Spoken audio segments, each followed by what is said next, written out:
The night was heavy with silence when the squad set out into the Arkansas Ozark Hills. For weeks, they had been running routine exercises across rough and unpredictable terrain. But tonight felt different. The air was unusually cold for the season, carrying with it a damp smell of earth and pine. The sky was hidden behind layers of dark clouds, smothering the moonlight, leaving only the glow of their dim flashlights and night vision to guide them. The men trudged through the thick brush, packs weighing on their shoulders, boots crunching against damp leaves. They were trained for nights like this, used to fatigue, to carrying the weight of gear and discipline. Yet still, something about this particular stretch of wilderness unsettled them. Perhaps it was the silence. Usually, even in the dead of night, the Ozarks sang with crickets, distant owls, or the wind moving through the trees. But tonight, there was none of that. It was as if the forest was holding its breath. One of the soldiers muttered about local legends. He had grown up in a small town not far from the Arkansas hills, and his grandmother had told him stories about a beast that prowled the forests. A creature people called the Ozark Howler. The men chuckled at the name, joking it sounded more like a cheap horror flick than anything real.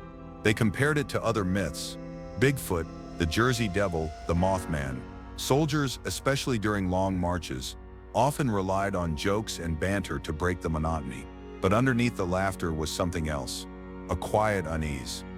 The squad leader quickly dismissed the chatter, reminding everyone they were here for training, not ghost stories.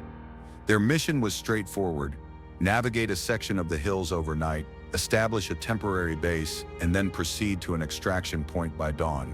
On paper, it was simple. In reality, trudging through miles of unmarked terrain in pitch-black darkness with nothing but a compass and GPS was far from easy. The further they went, the more the landscape seemed to close in around them. The Ozarks were not friendly ground. Dense trees pressed together, jagged ridges rose like broken teeth, and the hills rolled endlessly, confusing even to those who had maps memorized. More than once, one of the soldiers tripped on roots or slipped on damp stones hidden beneath layers of moss. Each fall was followed by quick, nervous laughter, but their humor was starting to wear thin. At a brief rest stop, the squad huddled together in a small clearing, their breath misted in the cold air as they drank water and checked their gear. Someone joked again about the howler, saying maybe the reason the forest was so quiet was because everything out here was hiding from it. Another soldier playfully let out a howler, sending a few men into stifled laughter. But their voices didn't carry far, swallowed by the trees. For a moment, it felt like the woods were listening. Their radios crackled faintly, distorted for no reason they could explain. It wasn't interference they usually encountered, not this far into the hills.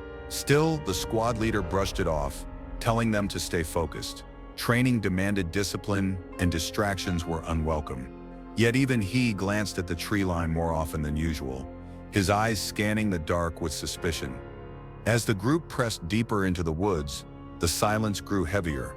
No insects, no rustle of small animals, not even the distant call of a night bird. The only sounds were their boots, their breathing, and the occasional whisper. One soldier commented that it felt like they were walking into someone else's territory, as if the land itself was watching. What none of them admitted, at least not aloud, was that every man felt the same creeping sensation, the uncanny sense of being followed. The Ozark Hills had always been cloaked in mystery. Locals spoke in hushed tones of shadows that move where no human or animal should be. Old hunters claimed to have seen glowing eyes staring at them from treetops. Farmers spoke of livestock torn apart in ways no natural predator could explain. Yet those stories never left the small towns that told them. To outsiders, they were nothing more than eerie folklore. But as the soldiers moved deeper into the woods that night, with only a faint red glow of their instrument lights and the pale beam of their flashlights to guide them, those tales no longer felt so far-fetched. One soldier swore he heard something moving behind them, just a branch snapping, he said, but sharp enough to cut through the silence. Another dismissed it as deer or a raccoon. But when they paused to listen, the forest was still, too still. Hours passed, each step pulling them further into the labyrinth of the Ozarks. Shadows seemed to stretch longer than they should. Trees warped by the dim light into twisted skeletal figures, Their maps told them they were close to their checkpoint, yet the terrain felt endless, shifting in ways that disoriented even the most experienced among them. Finally, when exhaustion began to settle in, the squad found a spot to set up a temporary rest. They formed a perimeter, securing their gear and taking turns watching the trees. The others leaned against their packs, letting fatigue pull at their bodies. But few could sleep, because as they sat in the cold silence of the Arkansas night, they all felt it, that sensation again. The prickle on the back of the neck, the quiet certainty that they were not alone. And though none of them said it aloud, every soldier remembered the name that had been whispered just hours earlier. The Ozark Howler. The first hours of the night had been uneventful, but as the squad settled deeper into the Ozark Hills, the air began to change. The men had grown used to the silence, almost convincing themselves it was nothing unusual, but now that quiet was broken. At first it was faint, a distant noise that none of them could quite place. A low, rumbling sound carried on the wind. The soldier at the rear froze. "Did you hear that?" he whispered. The others paused, listening. The forest was still again. For a moment, they thought he had imagined it. Then it came again, a guttural growl so low it vibrated in their chests, followed by what sounded almost like claws dragging against bark. The squad leader signaled for silence, raising a fist. Every man's hand instinctively tightened around his weapon. Their eyes swept the tree line, scanning shadows that seemed to bend and shift. The growl didn't sound like any coyote or wolf they had encountered. These men were trained, many of them hunters back home, and all of them familiar with the sounds of wildlife. But this was different. It was too deep, too resonant, and it carried with it something unnatural, like it didn't belong to the world they knew. They pressed on, trying to brush it off as an echo, but unease settled over the group like fog. The sound followed them, always faint, always in the distance, but never fading completely. It was as if whatever made it was deliberately staying just out of sight. Then one of the soldiers stopped abruptly and pointed at a nearby oak. The bark was shredded, deep claw marks carved into its surface. The grooves were fresh, still splintered, and easily twice the size of what any cougar or bear might leave. The men exchanged uneasy glances. One soldier muttered, "That ain't right." The squad leader ordered them forward, refusing to let superstition disrupt discipline, but his voice carried less confidence than before. As they moved, they began to notice more signs, broken branches higher than any natural animal could reach, footprints in the damp soil that were oddly shaped, almost feline but wider, heavier. Each time they found one, the men tried to explain it away. Erosion, weather, maybe a bear with a limp, but deep down, none of them believed it. The forest itself seemed to respond to their presence. The wind would pick up suddenly, whistling through the trees like a chorus of whispers. Then it would die just as quickly, leaving behind a hollow stillness. Their radios began to crackle again, not with voices this time, but with sharp bursts of static that sounded disturbingly like distorted growls. It was during one of these moments that the squad realized something else was wrong. They should have been nearing a ridge marked on their maps, but the terrain wasn't matching what they expected. The hills seemed endless, repeating almost as if they were circling the same ground. Compasses spun erratically, pointing in conflicting directions. The GPS units flickered with glitches, sometimes showing their location miles from where they knew they were. The soldiers began to argue in hushed tones, frustration mingling with fear. The forest was playing tricks on them, or something in it was. Then came the smell. At first faint, then stronger. It was the unmistakable stench of decay, like rotting meat left too long in the sun. The odor clung to the air, seeping into their clothes, choking their lungs. The men covered their faces with their sleeves, gagging quietly, searching for the source. But there was nothing visible. No carcass, no remains, just the smell hanging in the darkness. One of the men swore he saw something move in the distance, a shadow shifting against the trees, tall, wide, with a hunched shape. He raised his rifle, finger tight on the trigger, but when the others followed his gaze, there was nothing, just trees swaying in the breeze. "Eyes play tricks in the dark," one soldier muttered, trying to convince himself as much as the others. But his voice shook, betraying the lie. They resumed their march, but the dread never left.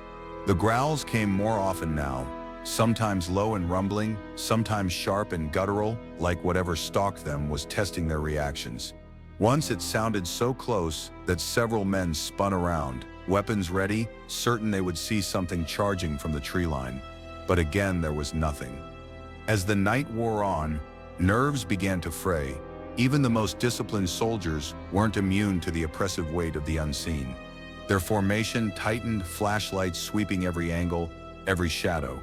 The forest was alive with tension, each step carrying them further from safety and deeper into something they could no longer deny. The men stopped talking about the Ozark Howler, not because they no longer believed it was a joke, but because now they feared it might not be one. And as the next hour dragged on, they would come to understand whatever was out there wasn't just watching, it was hunting. The forest had grown heavier with every mile, pressing down on the soldiers like a weight they couldn't shake. Their boots squelched in damp soil, breath puffed in faint clouds, and the smell of pine mixed with that lingering odor of decay that refused to leave them. Every step felt slower than the last, not because of exhaustion, but because of the uncertainty creeping through their ranks. It was in that silence, when the men dared believe they had a brief moment of calm, that one soldier froze. His hand shot up, a signal to halt. The others crouched low, rifles raised, scanning the trees. "What is it?" someone whispered. The soldier didn't answer at first. His eyes were locked on the underbrush ahead. Slowly, his trembling hand pointed toward a thicket of shadow. There, in the darkness, two eyes glowed. They weren't the reflective glint of a deer or coyote caught in a beam of light. These eyes burned, a deep, unnatural red, glowing as if lit from within, staring straight back at them. They didn't blink. They didn't shift. They just watched, fixed and unrelenting.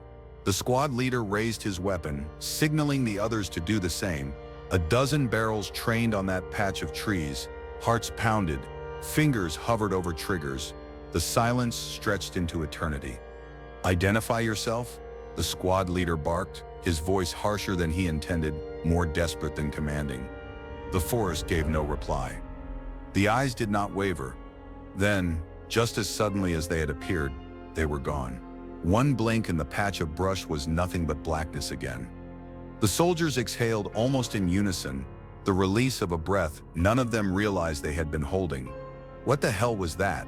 one muttered, his voice cracked, betraying his fear. The squad leader said nothing.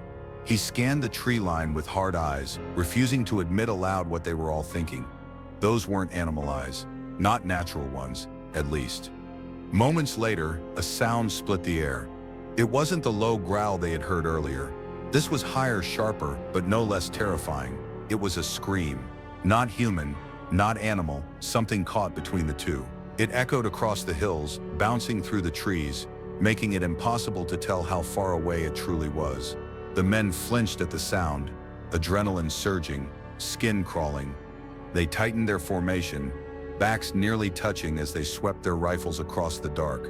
Sweat trickled beneath helmets. Palms grew slick against their grips. Then, movement. A shadow darted across their peripheral vision, impossibly fast, slipping between the trees like smoke. One soldier swung his rifle toward it, finger tightening on the trigger. But before he could fire, it was gone. "Contact left," he hissed. Another soldier spun right. "Negative, I saw it over here." Confusion rippled through the squad. Whatever was out there, it was toying with them, staying just far enough away to remain unseen, yet close enough to keep them on edge. The squad leader ordered them to hold position, to steady themselves, but even his voice wavered. His men were trained for insurgents, ambushes, enemy fire. Not this. Not something that moved like a shadow and stared with burning red eyes. And then once more, those eyes returned. This time closer. Too close. A soldier near the front stifled a gasp. Just a dozen yards ahead, through a break in the trees, the same glowing red orbs gleamed back at them. But they were higher this time, taller. Whatever it was, stood upright, its eyes fixed on them from a height that suggested something much larger than any predator native to these woods. The soldier's finger twitched on the trigger. "Permission to fire," he whispered, voice cracking. The squad leader hesitated. He knew if they opened fire blindly, they might hit nothing, or worse, they might hit something and regret it. But before he could answer, the eyes blinked out again, vanishing as though they had never been there. A moment later, the forest erupted with sound. Not a single howl, but several. Deep, guttural cries from different directions at once, circling them, closing in. The men spun in every direction, barrels snapping towards shadows that shifted and dissolved in the darkness. One soldier swore he felt something brush against his shoulder, a cold, fleeting touch like mist or a claw just grazing his uniform. He spun and fired into the dark. The rifle cracked, muzzle flash illuminating the trees for a split second. Nothing, no movement, no target, only silence returning like a hammer blow. The squad leader hissed at him to hold fire, but even he gripped his weapon tighter now, scanning, searching, waiting for whatever game this was to turn real. For several long minutes, nothing happened. No glowing eyes, no shadows, no howls, just silence. Yet the soldiers knew better. It wasn't gone. It was watching. Always watching. Finally, the squad leader gave the order to move. They couldn't stay in one place, couldn't let themselves be surrounded. The men fell into formation again, their nerves stretched thin, their bodies thrumming with adrenaline. Every step forward felt like stepping deeper into the lair of something ancient, something hungry. Behind them, just faint enough to question whether it was real, the red eyes glimmered once more, following. The squad pressed on, moving faster than before, their nerves raw, every man on edge. The forest seemed alive now. Every shadow twisting, every creak of the trees amplified in their ears. For a while the red eyes did not return, but the men knew better than to believe they were gone. Something out there was stalking them, and it was no ordinary predator. Then it came. The sound was unlike anything they had ever heard. A howl, but not the mournful cry of a wolf, or the yipping call of coyotes. This was deeper, layered, guttural. It began low, vibrating through the ground, then rose higher, a bone-chilling wail that rattled their chests and clawed at their nerves. It carried through the hills with such force that it seemed to come from everywhere at once, bouncing off ridges and valleys surrounding them. The men froze, weapons up, eyes wide. Even the most battle-hardened soldier felt it in his bones. This was not a sound meant for the human ear. It was primal, otherworldly. One soldier whispered, his voice shaking, "That's not a wolf." The squad leader barked at them to hold formation, but his own voice carried a tremor he couldn't disguise. Then came the snapping of branches. Not one, not two, but a dozen, cracking in rapid succession from different directions. Heavy footsteps, circling them in the dark. Whatever was out there wasn't alone, or worse, it moved so fast it might as well have been. Flashlights cut across the trees, beams slicing through the dark. For a fleeting second, one of them caught it, a hulking silhouette darting between the trunks. It was massive, broad-shouldered, hunched like some unnatural beast, but moving with speed no animal that size should possess. The light barely touched it before it was gone again, swallowed by the shadows. "Contact front," one soldier hissed, raising his rifle. Another shouted from the left. "No, over here!" Panic began to ripple through the squad. They were trained to deal with insurgents, with ambushes, with human enemies who could be tracked and fought. But this was something else, something that defied tactics.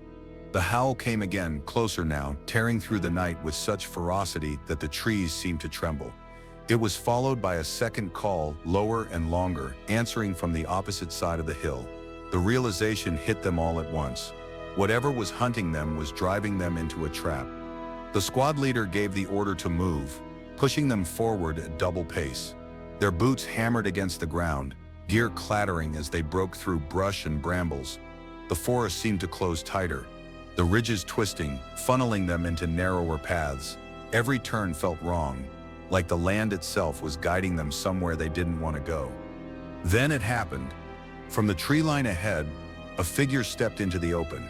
For the first time, the soldiers saw it clearly, illuminated in the sweep of their flashlights. The Ozark Howler. It towered over them, a monstrous shape covered in coarse, dark fur that shimmered in the light.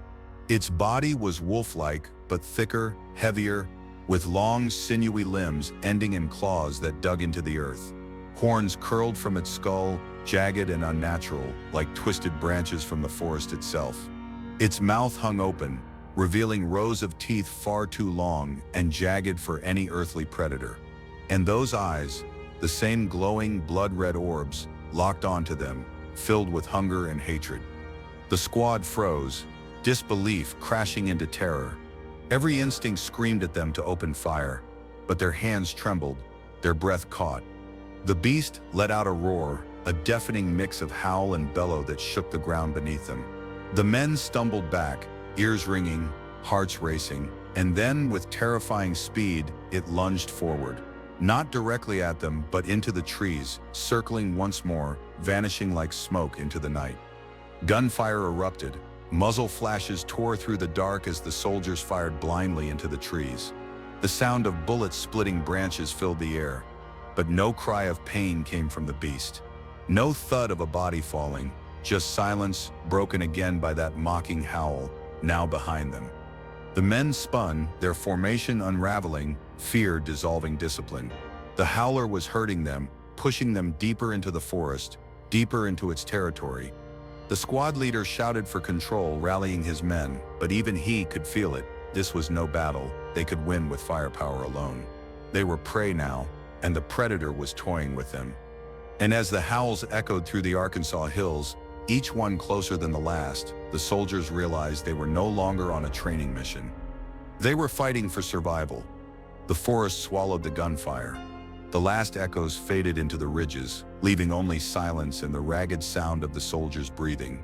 Smoke hung low around them, drifting from the barrels of their rifles, but there was no body, no blood trail, no evidence of a kill. Only darkness. The squad leader lowered his weapon slowly, his jaw tight. "Check your sectors. Eyes open. Move." His voice was steady, but the men heard the lie in it. He was as shaken as they were. They pressed on, moving deeper into the Arkansas hills. The ground rose sharply, forcing them into narrow ravines where the trees grew thicker, their branches clawing at helmets and packs. The moonlight barely penetrated here, and every flashlight beam seemed weaker, smothered by the mist that had begun to crawl between the trees. Then the radios failed. At first it was just static, a sharp hiss that cut across the comms. The radio man smacked his set, adjusting dials. "Command, this is Echo Team. Do you copy?" "Over." "Nothing." Just crackling, distorted whispers buried in the static. Voices maybe, but not human voices. The squad leader ordered him to switch channels. He tried 3, 4, 5 frequencies. Each one answered with the same garbled nonsense, a sound like distant growls layered with static. One soldier swore he heard his own name whispered through the headset before the line went dead. No comms, no way out. The men's nerves frayed with every step. Their boots scraped rocks, snapped twigs, echoed against stone, and always they felt it. The weight of something following, watching. Then the forest shifted. Paths that should have led downhill looped back uphill. Ridges twisted into unfamiliar shapes. Valleys narrowed into dead ends. Compass bearings contradicted each other, as if the land itself was bending, reshaping to trap them. Every route circled them back to the same place, a wide clearing with a blackened, dead oak tree standing alone in the center. The first time they reached it, the men thought nothing of it. By the third time, panic had set in. "We're walking in circles," one soldier snapped, his voice cracking. "No," the squad leader growled. "Something's up screwing with us. Stay sharp." The clearing was wrong. The tree's bark was scorched as if struck by lightning, but no other tree around bore fire scars. Its branches stretched like skeletal arms, claws reaching into the fog, and nailed into the trunk, half hidden by shadows, was something that froze them in place. Old rusted dog tags. Dozens of them hammered into the wood, some so corroded they were unreadable. Others gleamed faintly, as if newly placed. The men stared in horror. Soldiers' tags. American tags. "Sir," one whispered, "what the hell is this?" The squad leader tore them away from the site, ordering them to move, but every man carried the weight of it in his chest. They weren't the first. That seps when the sound returned, a low growl rolling through the fog, not from one direction, but from all around. It reverberated through the clearing, deep and guttural, vibrating in their bones. The red eyes appeared again, dozens this time, glowing in the mist at the tree line, moving, circling. They seeped everywhere. A soldier breathed. The squad leader shouted, "Tight formation, weapons ready." The men closed ranks, rifles sweeping, hearts pounding. Then came the stones. Small rocks, pebbles at first, flung from the trees, striking helmets and packs, then larger ones, cracking against trunks, clattering at their feet. A deliberate act, not random. Someone was throwing them. The howler was toying with them, testing them. One soldier lost control, firing into the fog. The gunfire echoed, flashes illuminating twisted shadows, but again, no target, no cry of pain, just silence, broken by a new sound, laughter. Not human laughter, a guttural, rasping mockery that echoed through the hills. The squad froze, chilled to the core. This thing wasn't just a beast, it was intelligent. It knew fear, it knew how to use it. Suddenly, the growl exploded into a full-throated howl so close it rattled their bones. From the mist, the beast lunged, not fully revealing itself, but enough for its claws to slash across a soldier's pack, tearing through canvas and webbing like paper. The man screamed, spinning, opening fire wildly. His bullets shredded trees, but the creature was already gone. The squad leader grabbed him, forced him back into formation. "Stay together. Do not break." But it was too late. Panic was spreading like wildfire. Another soldier shouted he saw movement behind them. Another swore it was on the ridge above. The men spun in every direction, caught in a web of red eyes and guttural growls. The Ozark Howler was hurting them again, driving them deeper, forcing them where it wanted. The radio man tried one last time, his trembling fingers pressing the transmit button. The static hissed, then cleared for just a heartbeat. A single voice cut through. "Certain, turn back. You don't belong here." Then silence. The squad stared at each other, realizing at once that the voice hadn't been command. It hadn't been a living man at all.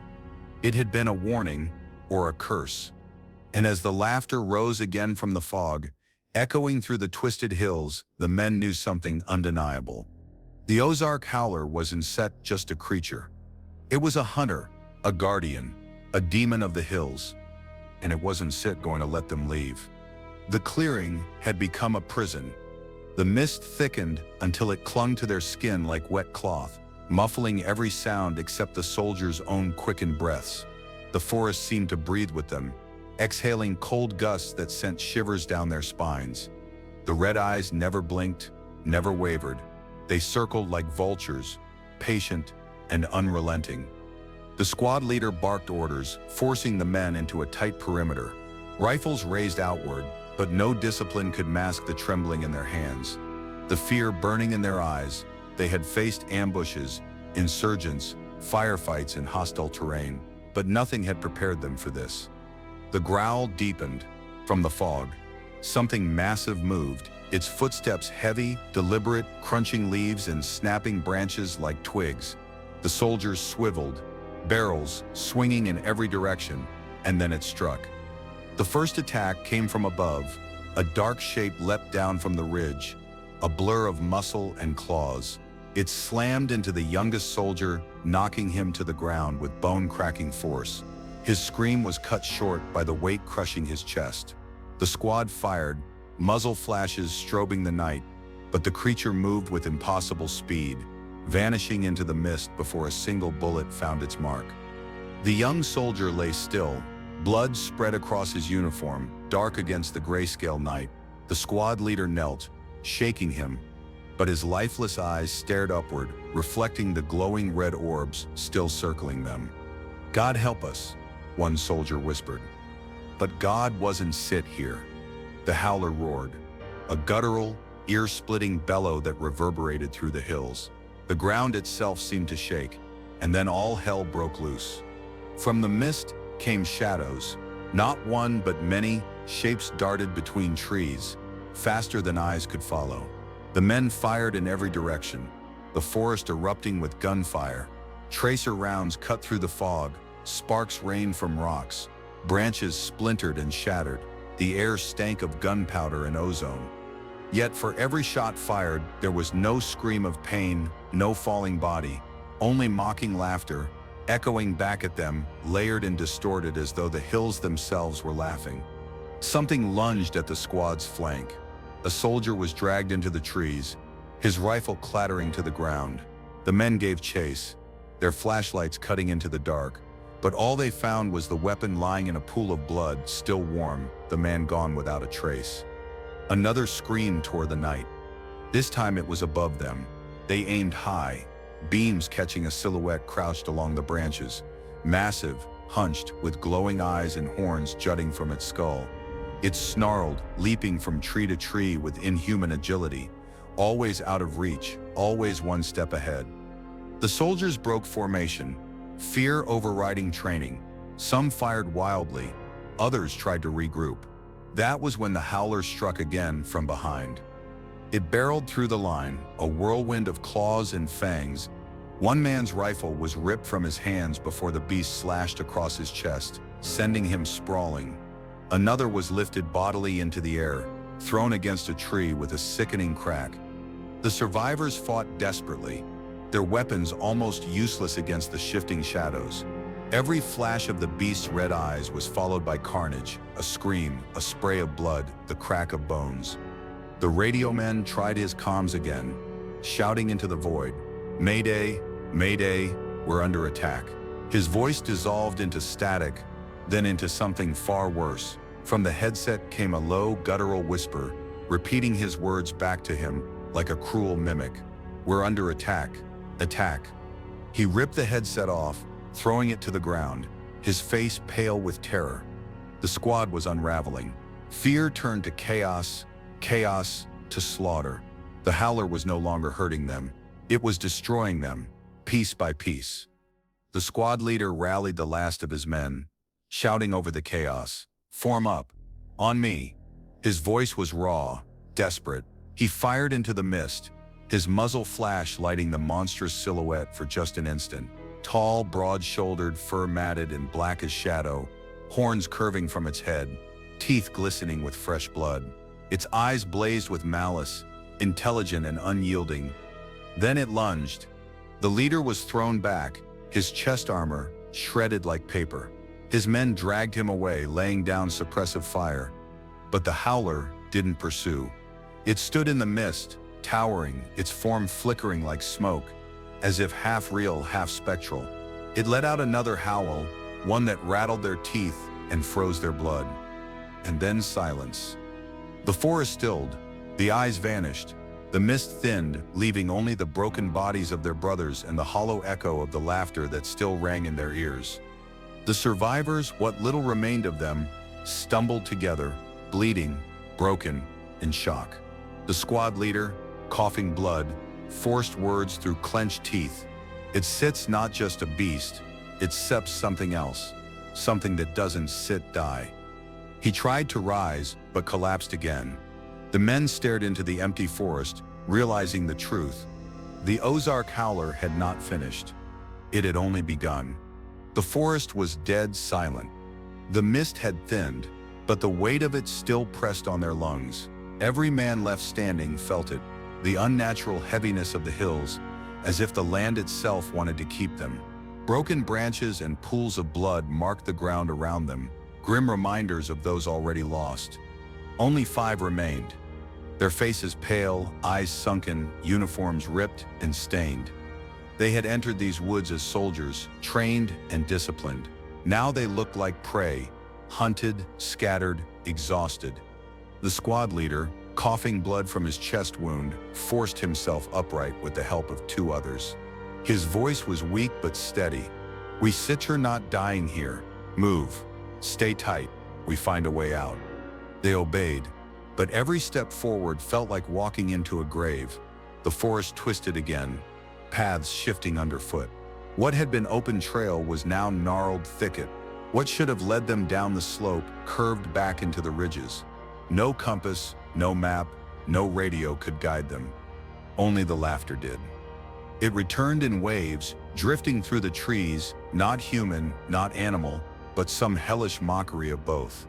Sometimes it sounded far away, sometimes right at their backs, and always it was layered, as if dozens of voices laughed at once, overlapping, mocking, knowing the soldiers had no escape.